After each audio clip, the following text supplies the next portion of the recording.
Hey everybody, welcome back to class. Just getting things started. I know it's a little early.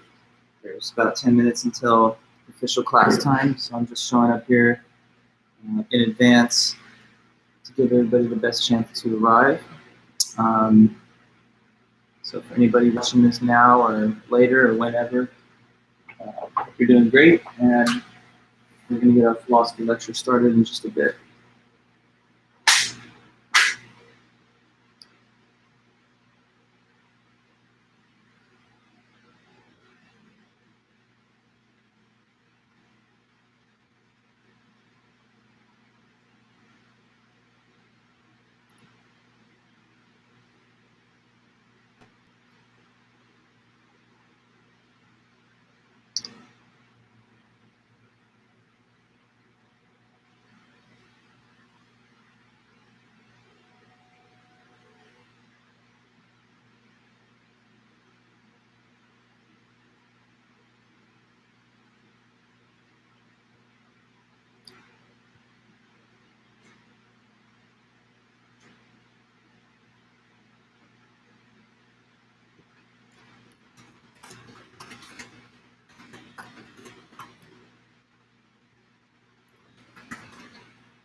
Cool.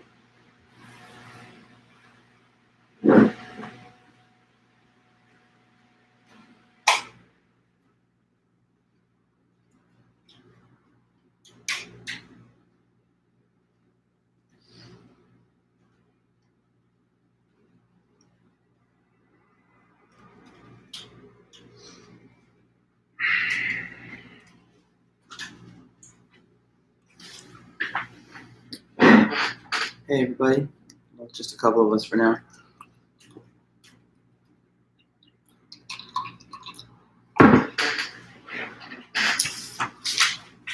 Cool, yeah, once we get to 9 a.m., we're ready to start.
Cool.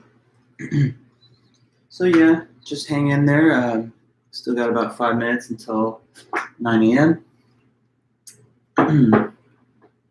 But good morning to anybody already here. Hope you're having a good start to your day. Gonna get it going with a little philosophy material. Get your mind activated, and then you'll be, I think, in good shape for the rest of your day.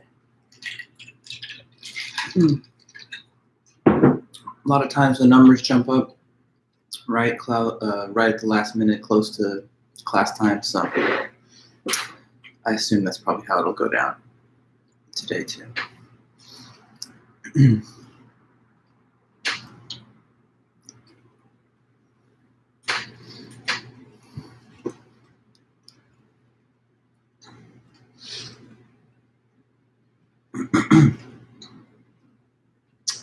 Anybody here showing up, you can always feel free to throw down a few comments, say hi, let me know that you're here. It's good to see you guys, and nice to get this day started together.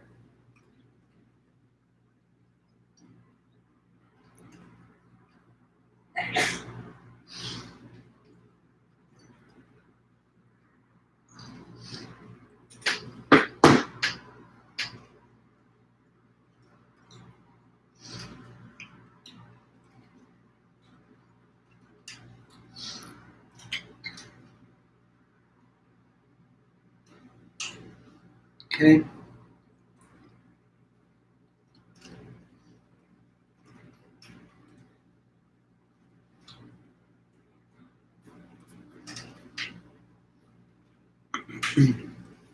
Good morning, everyone.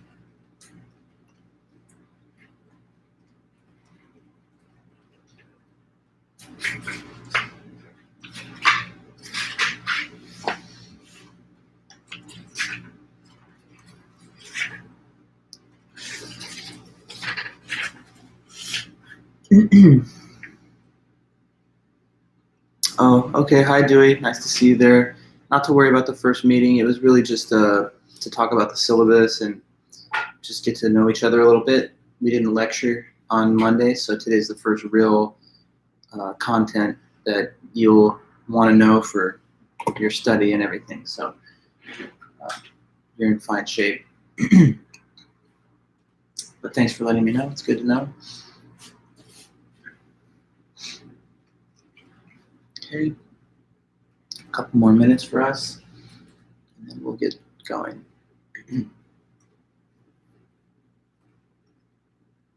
Not to worry. Thank you.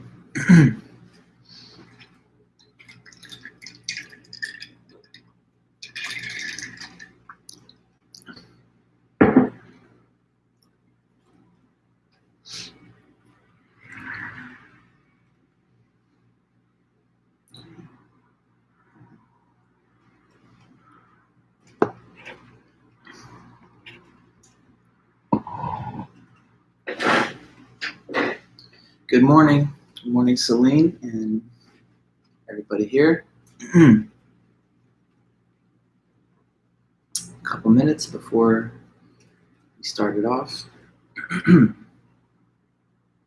Eddie. My cat's right over there, one of them.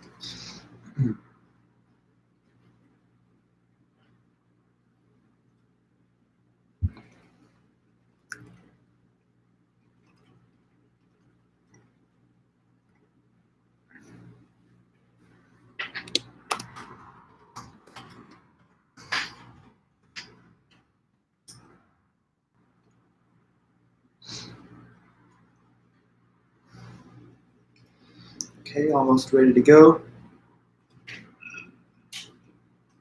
Just want to make sure I give everyone the most time to arrive to the meeting.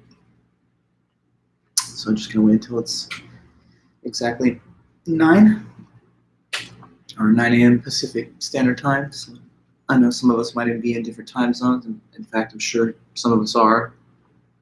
So at the top of the hour, let's say.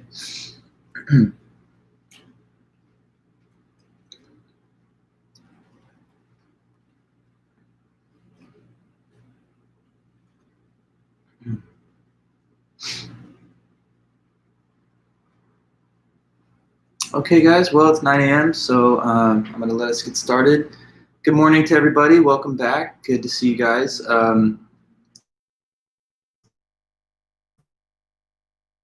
If you just enter something in the chat, and that'll also get you acquainted with this system if you haven't really used it. There's a live chat, and that's the best way for us to kind of have the real-time interaction. So whether you're just saying hi or throwing in a little comment or question or anything else, I definitely see all the comments, and I respond to them in real time. So feel free to say hello or whatever as we get this class started. But it's good to see you guys today, and appreciate your attendance as always. So good morning to all. I love to see those little greetings, especially during the pandemic. We should use the benefit of the fact that we're having a real-time interaction. So yes, hello Drew, Eva, and all the others I see here. Now, Any random questions on anybody's mind? If so, don't hesitate. Let me know. Hi, Megan. If anything comes up, or there's anything you want me to clarify as we're going over these notes, please jump in and just let me know. But Anthony, Lauren, and everyone there, it's really great to see you guys this morning. All right, so let's really get going. Today is the first lecture from our textbook coming out of this class. This is Intro to Philosophy. So first thing I guess I wanted to ask, sorry, one second. Eddie.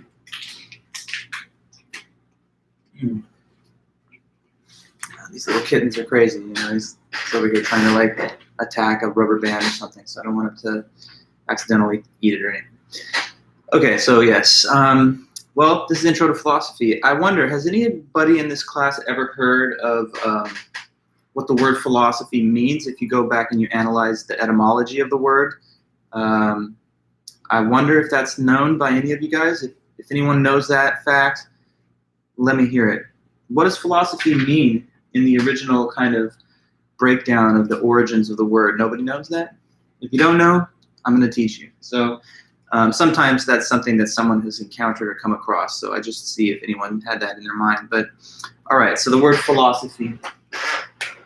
By the way, here's this whiteboard. A lot of times I'm going to create notes on this board, and just like it was a normal classroom, you're taking notes wherever you are that correspond to this. So what is philosophy? Okay, well, it actually breaks down into two root words that are Greek. So the first part of it is philia. And that is a Greek word which means to love. So if you've ever heard terms like an audiophile, a person who loves sound, a bibliophile, a person who loves to read. So philia is the reason that phile is at the tail end of those terms. So philia is what we get the word, or the part of the word philo from, which means to love. Now the second part of the word, philosophy, is actually from the Greek Sophia. And what Sophia, well, I mean, nowadays, a lot of times it's just a sort of feminine name. It's a nice name, but in fact, the original word is from Greek, and it means wisdom. So philosophy, then, if you put these pieces together, is a field in which we are lovers of wisdom. It's the love of wisdom. To be a philosopher is to be a person who is pursuing wisdom because of this passionate desire to have wisdom. That's interesting. A lot of academic disciplines have the word logos built into them, which means the logic of something. So like biology, the logos of life, the logic of living things. But with philosophy, love is part of the derived meaning, which is interesting. So in philosophy, basically, people and human beings for thousands of years now have been trying to ask deep, penetrating questions about the human condition, about reality, about the place that we find ourselves in the world, and how to understand that. So whenever one is trying to gain insight and in-depth understanding of fundamental questions about the human condition, then they're thinking philosophically and doing philosophy. Now, of course, in our modern life, we sometimes just think of it as an academic discipline that people study in college, and of course that's what it is, and that's what you're doing. But I just kind of wanted to put you in touch a little bit with the larger scope of its meaning and its original origins. So it's the love of wisdom, and we're going to try and pursue wisdom in all the different areas of inquiry that philosophers are interested in, that human beings are interested in, going back thousands of years, all the way up to the current day. And thank you, Sherry. I appreciate your kind words. Okay, so there's many topics of interest to philosophers, and we're going to sample through some of the biggest and most interesting ones. We're starting off the first few weeks with one particular topic that we're going to get into today, and that's the philosophy of religion. Okay, so philosophy of religion is our first major subject this semester.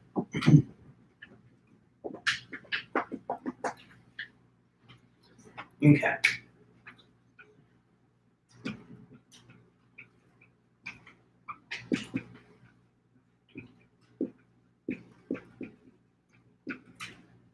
Okay, so we're embarking on this little study of the topic philosophy of religion now.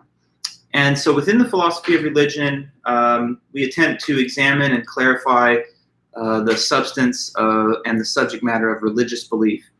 For example, questions concerning the existence and nature of God, the relation that we have to God if such being exists, and whatever counter arguments there are to arguments for God's existence or for God's non-existence.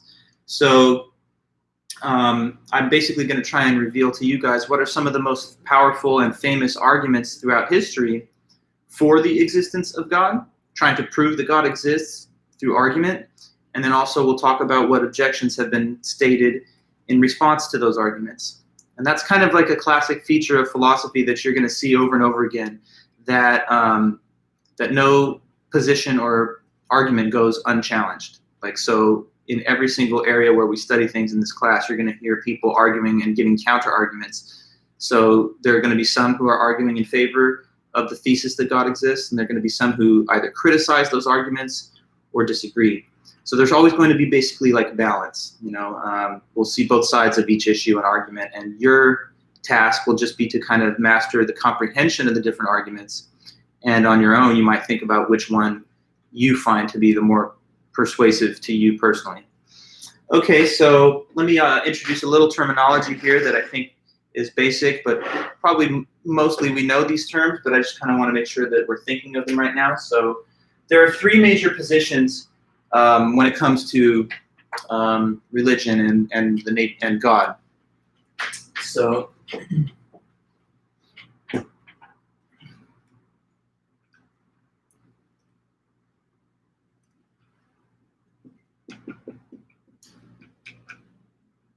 I'll say three positions on the existence of God.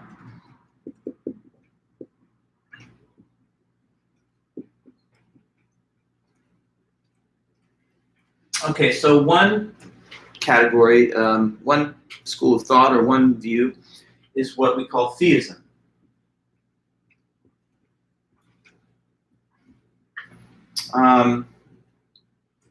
So what do you think is it? Well, maybe I'll say it this way. Theism is the view, but I'll turn it into the term for the adherent of the view. Like Buddhism is a viewpoint. A Buddhist is one person who believes that. So let's just say theist. What do you think is a theist? I mean, maybe you've heard this word, maybe it's familiar to you. Many of us probably are ourselves theists, but let's be clear about the meaning. What do you believe is the definition of that word, theist? What does it mean for some person to be a theist? Let's see who knows or who could guess. And if you're not 100% sure, a guess is better than nothing. Yeah, so good, Eva. Someone who believes in God. Correct. So that's true. A theist term just means an individual that believes in God. Yes, also correct, Drew. So a person who believes that God exists.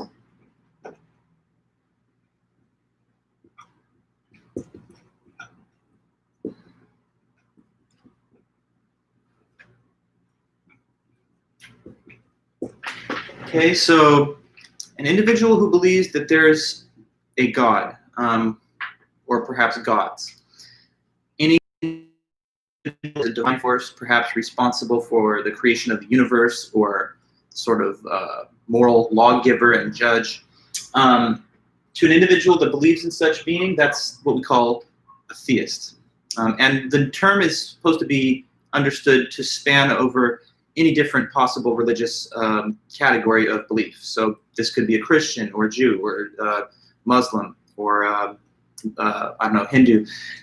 So being theist doesn't specify which version or variety of religion the person practices or believes in, just that they share in the belief that there's God.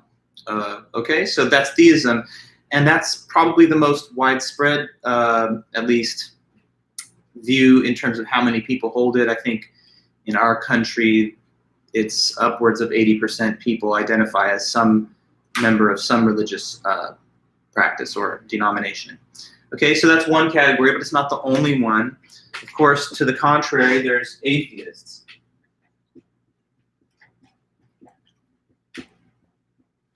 Well, what could an atheist be? Does anybody, I mean, that probably is a term you understand or have heard, but let's put it out there.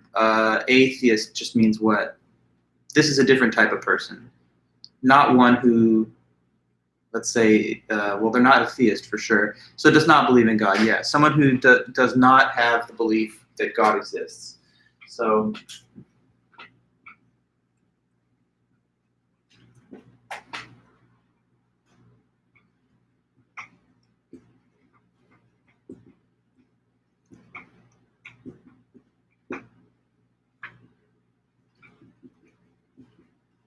okay, so that's another viewpoint. Some people in the world are atheists. It's not, I would say, it's definitely not it's not a majority or anything like that. I think, according to some statistics I've looked at in the past, it's the United States, 10% or less self-identified as atheists. But atheists are, yeah, people who don't have belief in God. It could be that they just disbelieve in God, or it could be that they've not formed the belief themselves, but for whatever possible reason, you know, some people are not convinced or they're skeptical. They think maybe the evidence doesn't seem to imply the existence of God, or maybe they just believe that it's something supernatural that can't be. So in any case, that's another possibility. And there's a third view that sometimes is mentioned, which is called agnostic or agnosticism. Let me erase the top part here because we've seen the header. And I'm going to put agnostic here at the top then, just because that's where some open space is. So an agnostic, sometimes people describe the agnostic as like an intermediate stance in between the others here. So it's often thought of as somebody who doesn't affirm or deny that God exists. So they kind of suspend judgment on the question. They take no view, no position. And why? Typically the agnostic will say, well, it's because I don't have a good enough evidence or something to convince me one way or the other. So they neither say they believe nor disbelieve. So we can characterize that as a person who suspends judgment.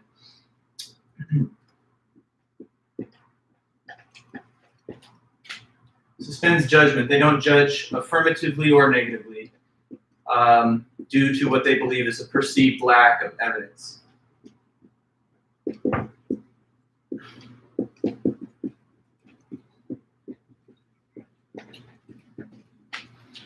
I've heard some argue that the agnostic is not a bona fide third category, that it's just a different type of atheism because it still fails to be an affirmative belief that God exists. Some people just think there's just deists and atheists. There's either people who believe in God, or if you don't, then you're simply an atheist. But I think a lot of people who I've at least studied and thinking about it from my own point of view, it seems like some have a fair-minded idea that there is this middle category. So anyway, I just present those to you.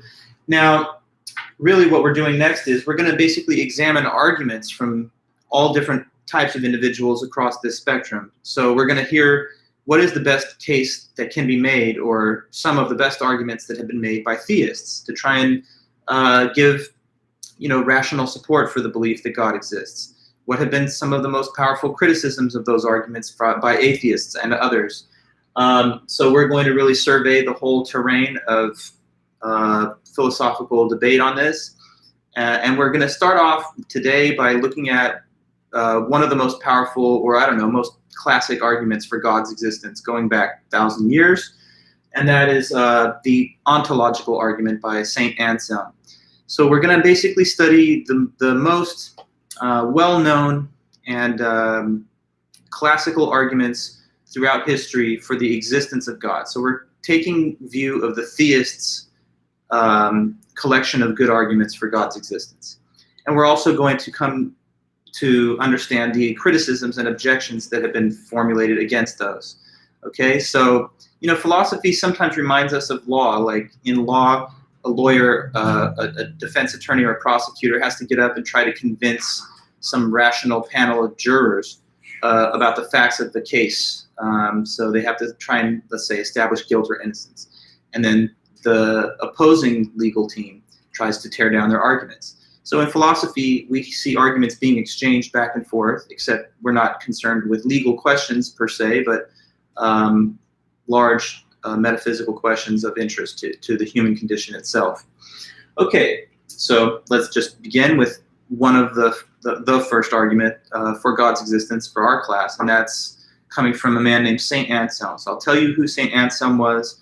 I'll try and break down his argument for you, and then if we can, we'll also talk about one critic of Anselm, whose name is Gaunilo. Okay.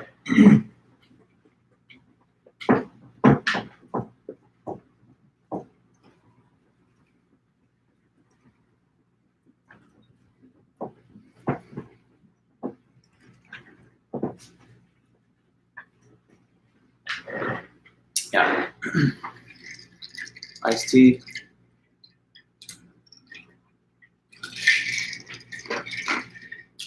A little lemonade. Arnold Palmer, you guys, beverage people, you know what's up. Okay, so here is the man who wrote this argument originally that we're going to discuss. So his name is Saint Anselm. When did he live? He lived around 1,000 years ago, from 1033 till 1109. Okay, so those are the dates of his lifespan. In his life, he was the Archbishop of Canterbury, and he was a well-known church scholar and theologian. So he would have been recognized at the time as a learned figure, and somebody who's very knowledgeable about like church doctrine and scripture. And of course, as you see from his title here, Saint, he was canonized in the church as a saint later on after his life ended.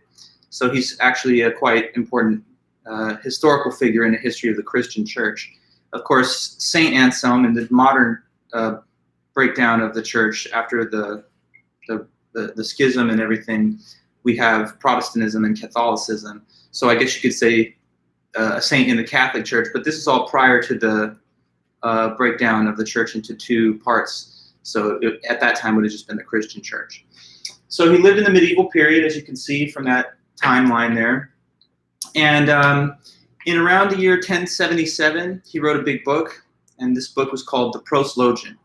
So from the year 1077, he authors this book, The Proslogion.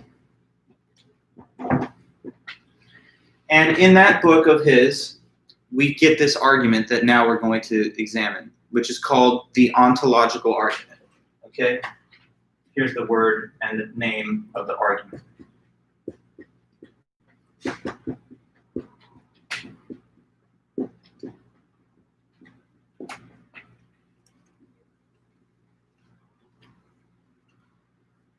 So this is our argument for consideration and study today. The so-called ontological argument by St. Anselm, which traces back to his book, The Proslogion, which again, it came out in 1077. So we're really looking at stuff from across generations, right? We're in 2020, so it's kind of interesting, I think, sometimes to be in touch with the ideas and thoughts of all the people who came so far before us.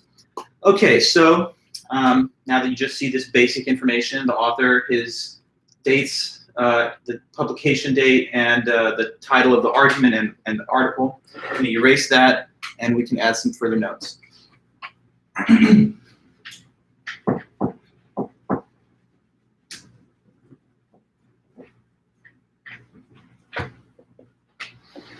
Okay, so the first step of his argument, when he opens up his writing, he asks the reader, me, you, anybody else reading it, he asks the reader, what is God believed to be? What kind of being is God believed to be? And so he's basically asking us to think for a moment about what are the attributes that are commonly associated with the concept of God.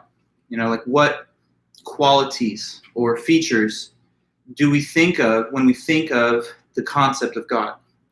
So I will now see what you guys think on that question so that we can get our discussion going. So what are some possible attributes of God as God is understood? So there's like a couple of, I think, classic qualities or features that are most often associated with the idea of God. What can you tell me about that? Like, if you think of God and what God is assumed to be, at least the definition or idea of such a being, what would be some of those features? So you say father figure, okay, creator of everything, very good. I see omnipotent. That's a good one, Paige. Let me put that there. And Jason, I see omniscient, another very good one. So those are some specific terms that we have to all be clear about, because those are, I think, right there at the core of the definition. So one of them is omnipotent. The word omnipotent just means all-powerful, okay?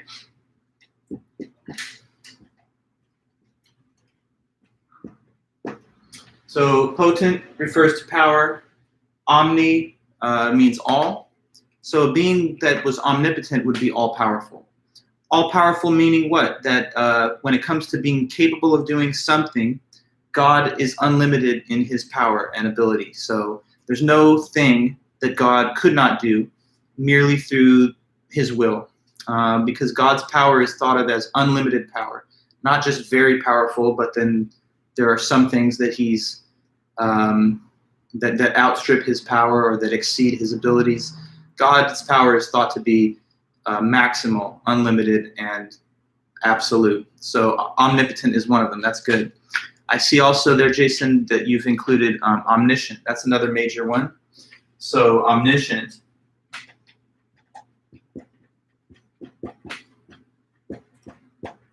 The word omniscient, you use the word. Does anyone know what it means? I'll put the definition there and we'll discuss, but I'm just curious.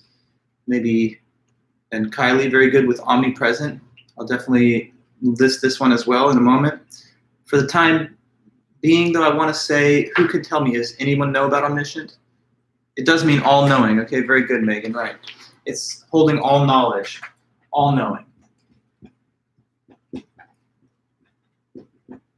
Okay, so like from Latin, the term scientia means knowledge, and that's actually where our word science derives from. And of course, omni again meaning all. So having all knowledge to be all-knowing. That's correct, yeah. So God is also considered as a being that has knowledge, but all knowledge, knowing everything from the past, present, and future to the last detail, that God, nothing can be a surprise to God or catch God unaware.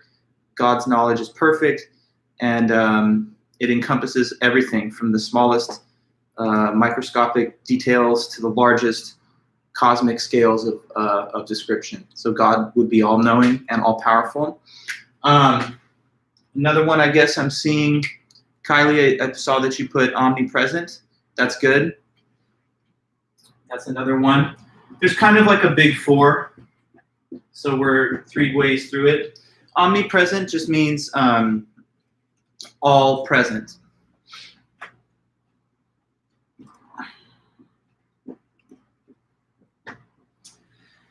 And basically that concept of omnipresence, being all present, just means that God is thought of as a being who's everywhere and at all times. That God is some being that never ceases to exist. So going all the way back in time and all the way forward through time, God is there at all times. Unlike, for example, finite creatures like us. For example, we have lifespans that don't extend throughout all of space and time. But God, they say, according to this conception, is unlimited in his extent. So he's here, there, and everywhere at all times, not just some of the time and at some place, but all times and places. So he's thought, therefore, to be saturated through everything in time and space in the universe. And then the fourth one I haven't seen it there yet. It's let's see. I've seen some of you, I think, refer indirectly to this fourth term through some of your comments, like if he's a father figure or savior, that's kind of gesturing towards it, healer. But there's a more general way that can all be stated. That God is thought of as good, but not just sort of good or mostly good or to a high degree, but rather infinitely good. And that is, Drew, actually, it's omnibenevolent. So the term for this concept, anyway, I'm defining or describing, omnibenevolent.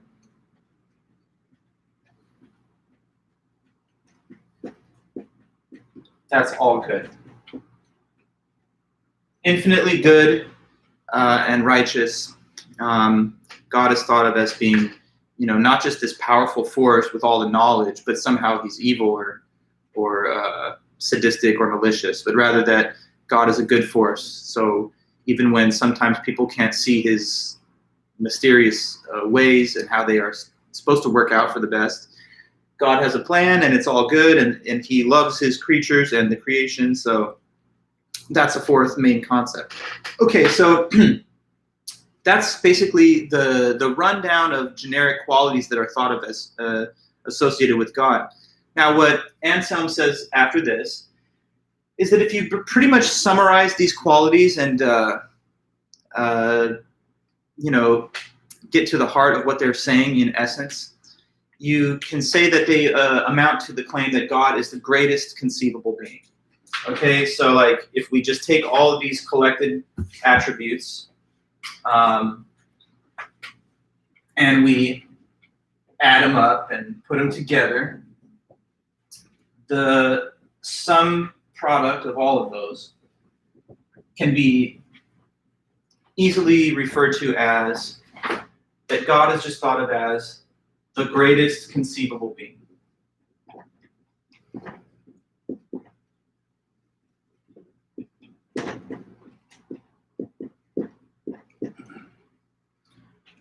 God is the greatest conceivable being because he's thought of as having all power, all knowledge, being perfectly good, and being everywhere all the time. So that's the greatest conceivable being, the greatest being you could ever conceive of or think of in your mind.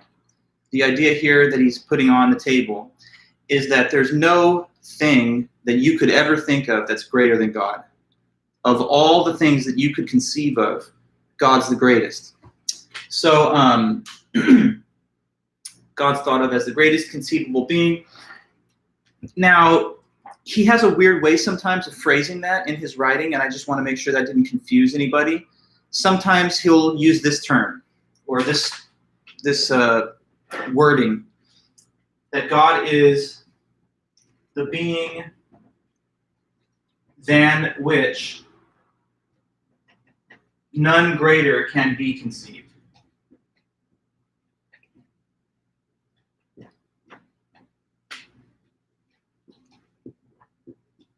So if you read the text, you'll encounter this way of putting it by the author at times. And I don't want that to throw you off. It's really just the same as the term or concept, greatest conceivable being. But for whatever reason, he likes to make it as a comparative, that God is the being than which none greater can be conceived. So like in comparison to others, he's the being than which none greater can be conceived. If you're the being than which none greater can be conceived, then you're the greatest conceivable being. So it's just the same idea. Okay, so all I've tried to do so far is to talk to you about how he opens up his writing. He starts by saying, well, what is God believed to be?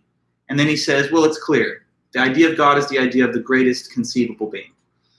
Let me read here, and you'll hear the way that he states that himself.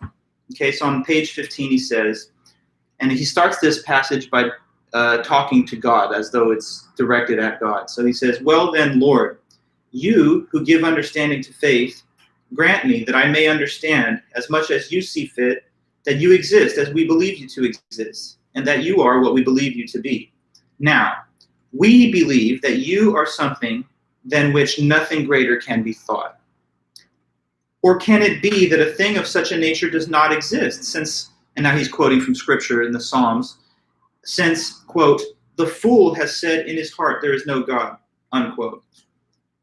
But surely when the same fool hears what I am speaking about, namely, something than which nothing greater can be thought, he understands what he hears. And what he understands is in his mind, even if he does not understand that it actually exists. Okay, so he says this at that point, that, well, maybe I'll address it to you as a question. Who do you think he says has this idea of God in their mind? Who has the idea of God as the concept of the greatest conceivable being? What type of person is the individual who has that idea of God in the mind? What do you think? Okay, theists, that's good, Drew. But in fact, he says it's not only theists that understand the meaning of the word God this way. So it's perhaps a surprising answer. But what he really says is that it's not merely the theists who understand the idea of God as the greatest conceivable being. If we're just talking about definitions and concepts, this is actually an idea that who has? More than just the theists, but also who? Who else? Everybody. Correct, Eva. Right. So he says, even if you're an atheist who doesn't think God exists, you understand the concept that's being described when people talk and use the word God. Okay, so the difference between theists and atheists, as he's putting it, is not whether they disagree about the definition of the word God. The disagreement between them is clearly just that one side thinks this being exists, and then the other side, the atheists, don't believe that being exists. But he says this much we can all agree on. We can have common ground, at least with regard to the definition of the concept of God. So that's his first opening statement, that the idea of God is the greatest conceivable being. Oh, and by the way, that's an idea that all of us have in our mind. Even atheists who don't say this being exists still comprehend the concept of God in just theoretical terms. So that's why he says, when the fool hears what I'm speaking about, now he uses the word fool as, it's kind of not nice, but he uses it as a generic label for the atheists of the world. So he says, when the fool hears what I'm speaking about, something than which nothing greater can be thought, he understands what he hears. And what he understands is in his mind, even if he does not understand that it actually exists. Okay? So to advance the argument to the next stage, we have to quickly talk about the difference between things that only exist in the mind, okay, and then things that exist in both the mind and also reality too.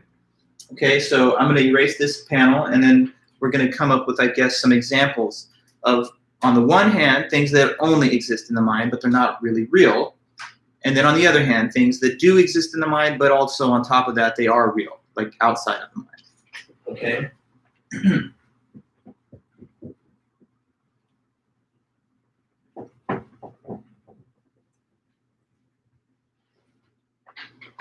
Okay, so I'm just going to draw a little divider here.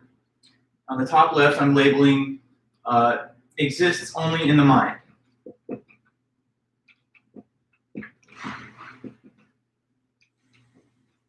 And on the top right, I'm labeling it exists in both the mind and in reality, okay?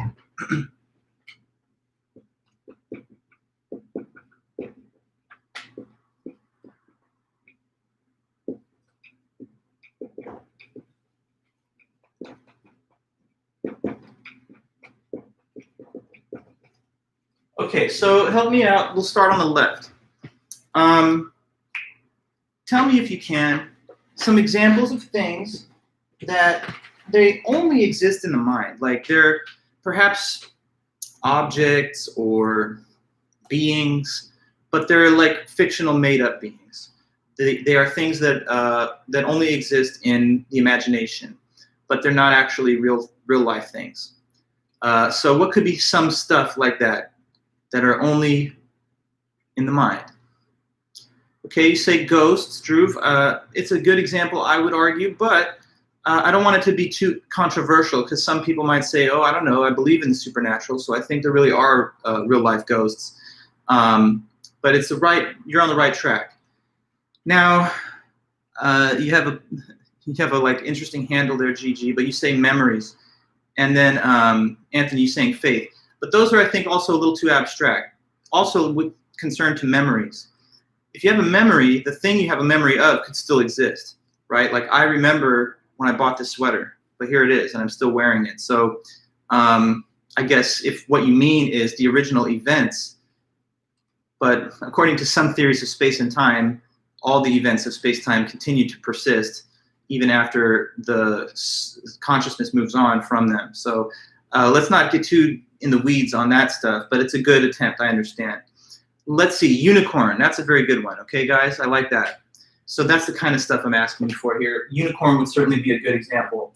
A unicorn is a mythical creature that's not a real life creature. It's, you know, the fabled horse with a horn protruding from its forehead. That's not real, but it's something that we can think of, and of course we have written stories and stuff about, just fiction.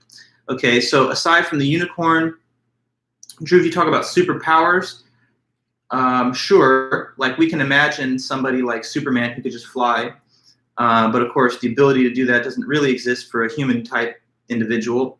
But rather than the power itself, I would prefer the being who has the power as your example. So like just continue in the genre of like the unicorn.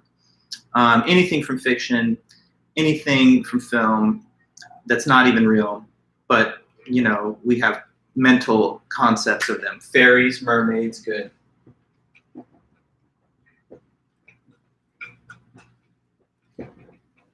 And now that you get the idea, you know, we could go on and on. Ogres, Santa Claus, elves, leprechauns, you name it, right? So there's all kinds of stuff that they're not real, but they are mental. You know, they're just things that we can think of in the mind, okay?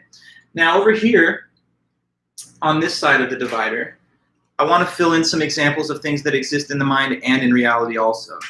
That's going to be, I hope, very easy for you to construct, because just look around you. It's anything that's not just made up in your head. So something that actually has an external, publicly observable reality that we all understand. So just any ordinary thing.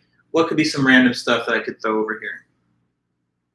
Things that you may think of them right now, but they'll continue to exist even if you never think about them.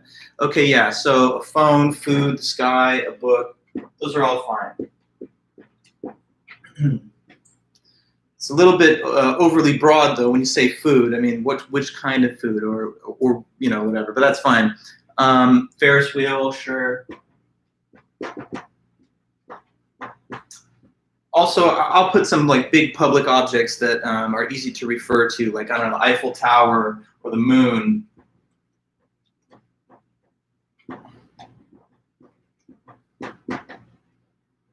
And we could go on, you know, infinitely long, but I just got to give you a few examples to kind of organize your thinking here. Okay, so point is this. Some things are just in the mind, they're not really real. But then there are things that exist in the mind, but they're also real too. Like the moon, for example, is not just created by your head. Like if none of us existed, it would still be out there. So it's not just a mental thing. But fairies and unicorns and all that, they don't have actual reality. So they're merely thought of in the mind. Okay, so here's the question that Anselm poses to you next. Which of these two sorts of thing is God? Is God just like these mythical creatures that are just dreamed up in the mind, but they're not actually real? Or is God rather like those things that are externally real and not merely in your mind alone? Also, in other words, is God something that only exists in the mind, or is God something that exists in the mind and in reality? Now, you probably won't be surprised to hear that, as he argues, God is this sort of thing that exists in the mind, yeah, but also in reality. And in other words, that means God is really real and not just fiction. But why does he get to that conclusion? Well, here's what he says. He says that in order for God to live up to the definition that we've already established, remember, keep in mind, the definition of God is what? The greatest conceivable being. And who does he say has this idea of God in their mind? Everybody, theists and atheists alike. So once he establishes that there's a universally shared idea of God as the greatest conceivable being, he thinks that's all the leverage he basically needs to get to the conclusion that God is in mind and reality. Because he says this: if a being did not exist in the mind and in reality, then it wouldn't be as great as you could possibly conceive of. Because between these two options, what is greater? Is it greater to be a being that only exists in the mind, or is it greater to be a being that exists in the mind and in reality? As he would argue, and maybe you can follow his logic, it's greater to exist in both because that's just more. That's more existence. A thing that exists in the mind alone is nice, but it would be greater if that same thing existed in reality too. He gives the example of a painting, okay? Think of an artist who's conceiving in their mind of a painting they want to create, but they have not yet set forth to paint this painting on the canvas. Before they've painted it, it's just an idea in their head. Once they have painted it, it externally exists, not merely in their mind, and now it's greater because it exists in both the mind and in reality. Okay? So again, since God is defined as the what? The greatest conceivable being, then he would have to exist in both the mind and in reality. Because if he did not, then he would not be the greatest conceivable being, and that would be a contradiction. It would be like saying the greatest being is not as great as you could possibly imagine, which is inconsistent. So let me read then his words, and you can see how he puts that exact idea. He says, it's one thing for an object to exist in the mind, and another thing to understand that an object actually exists. Thus, when a painter plans beforehand what he's going to execute, he has the picture in his mind, but he does not yet think that it actually exists because he has not yet executed it. However, when he has actually painted it, then he both has it in his mind and understands that it exists because he has now made it. Even the fool then, again, remember that the atheist, as he says, even the fool then is forced to agree that something than which nothing greater can be thought exists in the mind, since he understands this when he hears it. So he says, we've already established that the atheist and the theist have idea of God in the mind. That's something that can't be denied. The idea is there. Then he continues. He says, whatever is understood is in the mind, and surely that than which a greater cannot be thought cannot exist in the mind alone, because if it exists only in the mind, it can be thought to exist in reality also, which is greater. If then that than which a greater cannot be thought exists in the mind alone, this same that than which a greater cannot be thought is that than which a greater can be thought. But this is obviously impossible. Therefore, there is absolutely no doubt that something than which a greater cannot be thought exists both in the mind and in reality. So there he kind of rests his case. That's his essential argument for the existence of God. And let me just kind of repeat and summarize some of the main points. It's an argument that's based on the definition of God as the greatest conceivable being. He sets out to establish that everyone shares this common conception of the idea of God, atheist and theist alike. But if that's the idea of God, the greatest conceivable being, he furthermore adds that if a thing exists in the mind and reality, it's greater than a thing which exists only in the mind. So, along with the definition greatest conceivable, God would have to exist in both because it's greater to exist in both than just the one. So if he had not existed in both, in other words, if he weren't really real and he was just a fictional thing, then he wouldn't really be the greatest conceivable being. But that would contradict the definition. So the definition is leading us to this conclusion, he thinks, that in order to satisfy the requirements of the definition, greatest conceivable being, God must exist in both the mind and in reality. So it's an argument here that's based not on empirical evidence, not based on observable physical evidence, but rather ideas and logic and concepts alone. It's entirely based on the rational examination of the idea of God and what he thinks that implies about the existence of such a being. Now, if he had left it at that, I think his argument would have been maybe a little stronger, but it's a pretty good argument, obviously, and it's something that we still discuss now 1,000 years later.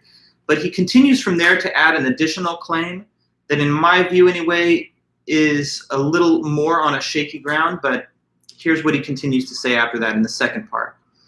In part 2, on the back page of this little essay, he says, okay, I think I've now proven God exists, but over and beyond that, I can also demonstrate that God cannot even be thought not to exist. Okay, so that is the second point. Let me try to write it here so that everyone sees what I'm saying.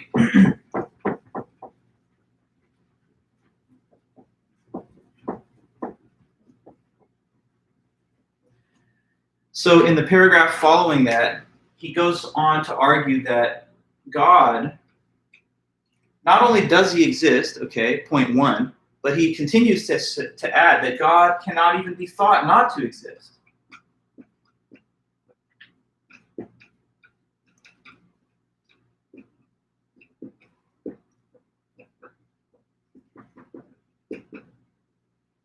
So he cannot be thought to not exist. All right? That second claim is based on the same type of reasoning that he's already employed to try and prove that God exists. So notice what that says. It's a little of a confusing turn of phrase because it's a double negative. He cannot be thought not to exist. So what does that mean? That means that the thought that God does not exist, that thought is not even possible. It is impossible to even have the thought that God does not exist. Why does he say that?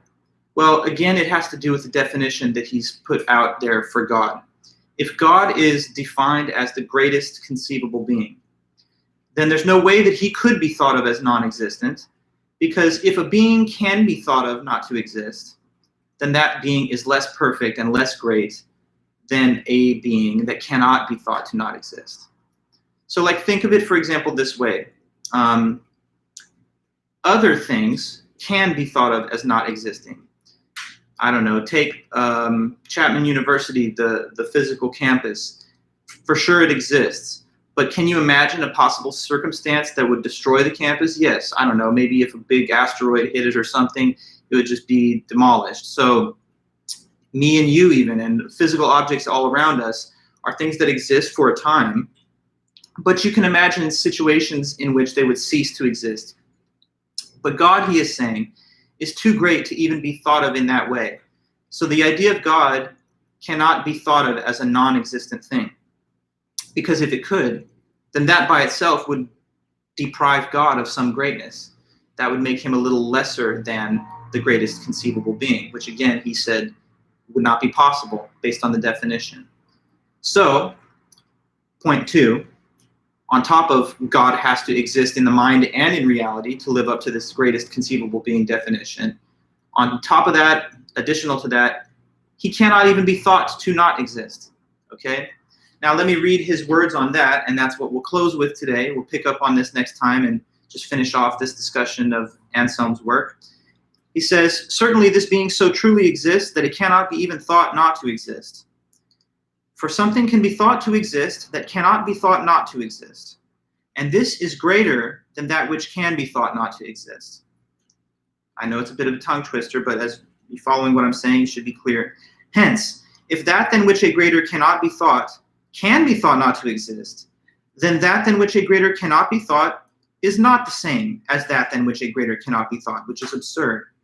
Something than which a greater cannot be thought exists so truly then that it cannot be even thought not to exist.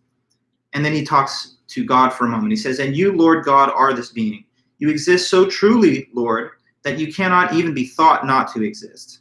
And that is as it should be, because if some intelligence could think of something better than you, then the creature would be above the creator and would judge the creator, and that is totally absurd. In fact, everything else